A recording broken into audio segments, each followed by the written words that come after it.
Et on continue donc ce grand direct de la santé avec le docteur Stéphane Clerget. Faut-il retirer les jouets représentant des armes aux enfants? La polémique fait rage depuis 48 heures et on a décidé de vous consulter là-dessus, docteur. Oui, effectivement, 2 sociétés importantes ont décidé de ne plus vendre d'armes à feu en plastique pour les enfants. En fait, c'est surtout les armes les plus ressemblantes et finalement, elles ont reconnu qu'il y avait un risque de confusion par les forces de l'ordre si des adolescents sortaient des kalachnikovs en plastique. Donc sur ce plan-là, on peut les comprendre, on peut les rejoindre, mais du coup, se pose la question, peut-on offrir des armes tout venant en plastique aux enfants? Oui, est-ce que c'est néfaste pour eux, pour leur éducation? Est-ce qu'on les habitue pas trop tôt à la guerre, au fond? Alors, cette inquiétude d'ailleurs concerne pas mal de parents et en particulier les mères de famille. Moi j'en vois beaucoup en consultation qui effectivement s'alarment de ça, beaucoup plus que les pères de famille, peut-être parce que même enfants jouant au pistolet ont réalisé qu'ils ne devenaient pas pour autant terroristes. Et ils ont raison, des études montrent que finalement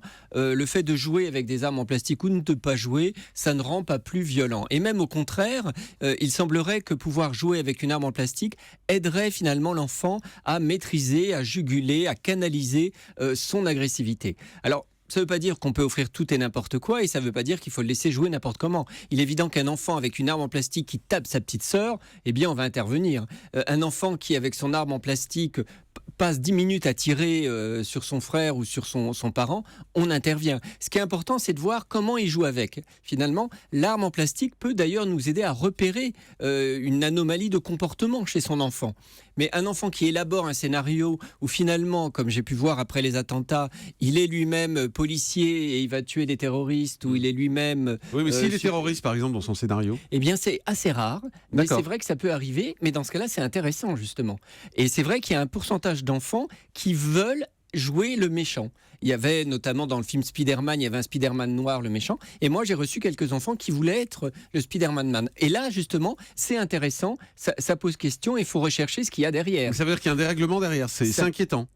Inquiétant plus ou moins, si c'est ponctuel ça va, si c'est systématique que l'enfant veut être le méchant et dit être du côté des méchants, ça pose en effet question et ça peut justifier une consultation pour comprendre ce qu'il y a derrière. Mais les pistolets et tout ça, on a tous joué à ça quand on était gamin, on a tous joué aux cow-boys et aux indiens avec des pistolets. À l'époque, personne ne se posait la question de savoir si c'était bien ou pas. Oui, c'est pour ça qu'il n'y a vraiment pas à s'alarmer aujourd'hui que nos enfants jouent avec des armes en plastique, mais ça peut être l'occasion de discuter avec lui et de dire oui, là tu joues avec ton arme en plastique, mais sais-tu que c'est interdit de le faire pour de vrai? C'est l'occasion de faire un petit peu d'éducation. Mais pourquoi quand on est gamin, on est attiré par les armes et par ce côté violent? Alors d'abord parce que les enfants imitent les adultes et que il y a des représentations d'armes depuis la nuit des temps, depuis l'homme préhistorique.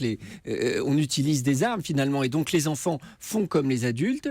Et c'est aussi un moyen aussi de maîtriser leur agressivité, c'est-à-dire qu'ils perçoivent derrière l'arme une agressivité qu'ils contrôlent, qu'ils maîtrisent avec la main. Après, on peut faire des projections plus psychanalytiques. Il y a des personnes, des psychanalystes qui considèrent que c'est une métaphore des pulsions sexuelles également. Oula, mais quand on est gamin? Oui, parce qu'il y a une sexualité infantile et déjà des pulsions sexuelles. Ça fait partie des théories psychanalytiques, c'est pas forcément validé par tout le monde. Mais est-ce qu'on peut dire qu'aujourd'hui, en cette période de violence, cette période que nos hommes politiques qualifient de guerre, est-ce qu'il ne faut pas peut-être éviter d'offrir à Noël des armes à nos gamins? Non, vous dites que non, en fait. Non, je dis que moi, je ne conseillerais pas aux parents d'acheter des armes à leur enfant, mais si l'enfant réclame... Jouets, on parle des jouets, bien sûr. C'est ça, évidemment. Non, mais pour les gens qui prennent encore l'émission.